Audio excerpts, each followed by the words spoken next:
Hello, welcome to another episode of Cubase Tutorials by Simpson Studios. My name is Kyle Simpson, and we're going to pick up where we just left off on the MIDI introduction. I just wanted to show you some of the more detailed, basically how to control your MIDI notes and what you want to do with them. I'm going to come back. I had this same file up for the last tutorial video, but what I'd like to show you are the modifications that you can make to the MIDI notes. So I'm going to turn off my snap tool here. Now let's say, now this is a drum track, so as soon as you hit, no matter what, I mean the note itself can be dinky and it'll still do what it's supposed to do. Even if I make it longer, it doesn't matter. It's just a one hit trigger note. But then you know, if this was like a piano, then every single note, like every length of the note would count. So you could grab, highlight, you'll see whether on your left or your right of the note, it'll stretch out, it'll scale the notes longer if you need them to be, or you can go individually. You know, you can pretty much do anything you want to as far as that goes. Of course, grab a note and move it somewhere else if you need to. So what I want to show you though is down here at the bottom. You have all these tools here where you can modify how the note sounds or how it acts. Obviously your typical one is your velocity. Usually by default this is what's up, is your velocity here. Now velocity, you can think of it this way, it's kind of like a volume slider, but it's not. Volume, especially for drums. Here, I'm going to play like with this snare. You'll see what I mean. You can see as soon as it goes down, it automatically turns into a drawing tool. But I'm going to bring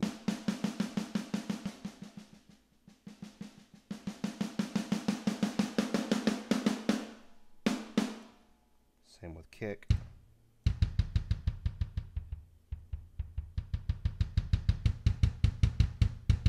You could tell when it gets to the top, they're whacking the shell as hard as they can. So yes, it's kind of a volume slider, but at the same time, what it's doing is showing the velocity dynamic of how hard it's actually hitting. So if I were to do a, well, like over here, when I did kind of like a ghosting,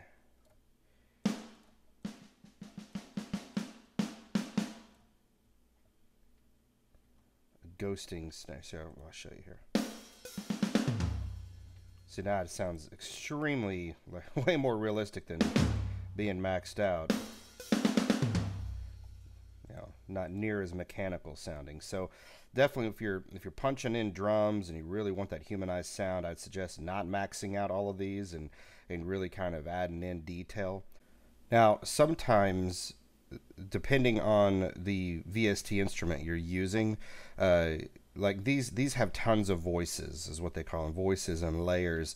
So when it does move up and down, you know, you're playing the different voices. There are some like synths, and there are some that don't have near as many voices.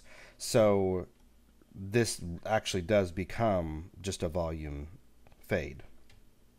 So as you mess around with your instrument, you're going to know real quick what it's doing. You know, you got your, it's great. I love this because if you know, say you missed, even let's come down here to sustain. This is your sustain pedal. So if you did a perfect piano take and your sustain pedal messed up in the middle of a note or middle of a measure, you know, you can go to your draw tool and, you know, show where you hit your pedal, and that makes it much nicer when you're trying to, if you know, because I've done that, I've gone through and all of a sudden my pedal doesn't work anymore, and it, you know, instead of having to waste the whole take, it's an easy way to just fix it just like that. You've got some others in here.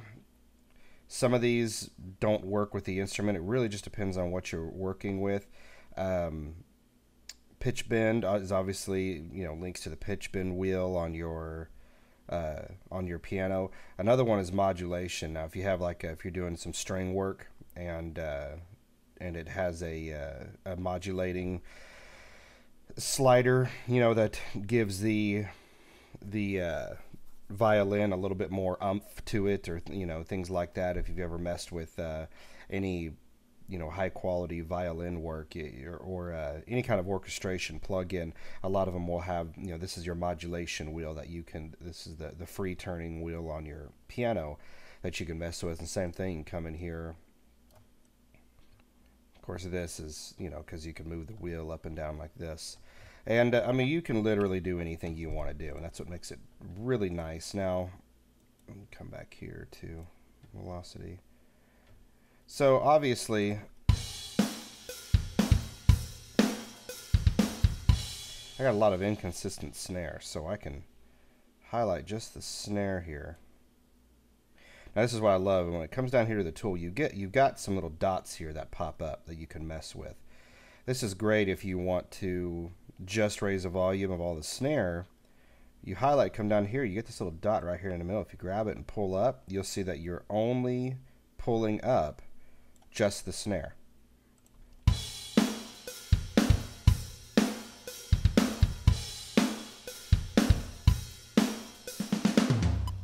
So same thing if I wanted to do kick. That looks a lot better.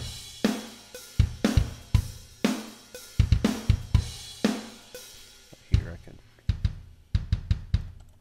put a little more life to it.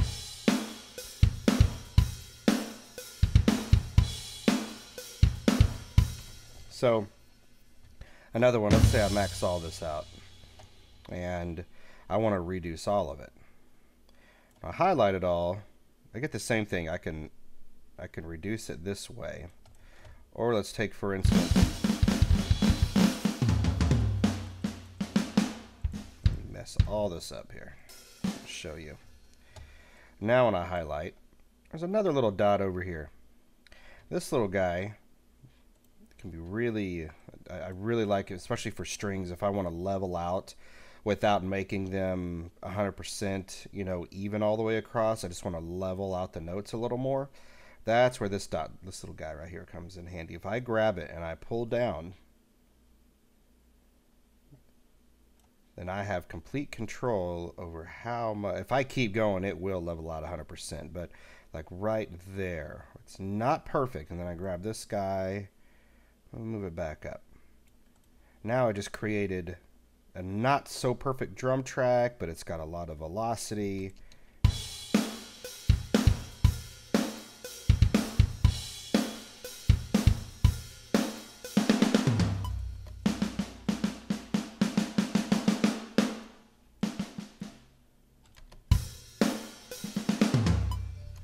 So those are just a few of the tools. That's basically what I use every day, you know, and of course snapping and using my quantize area here and getting in to the detail, whatever I need to mess with. But like I said, your favorite hotkey is going to be the Q key, the quantize, and you know, you can just hit and Q, hit and Q, hit and Q, and makes a big difference. But we'll wrap this one up. I just wanted to show a few more. In the next video, I'll show how to actually bring in and assign an instrument and all that in the next video.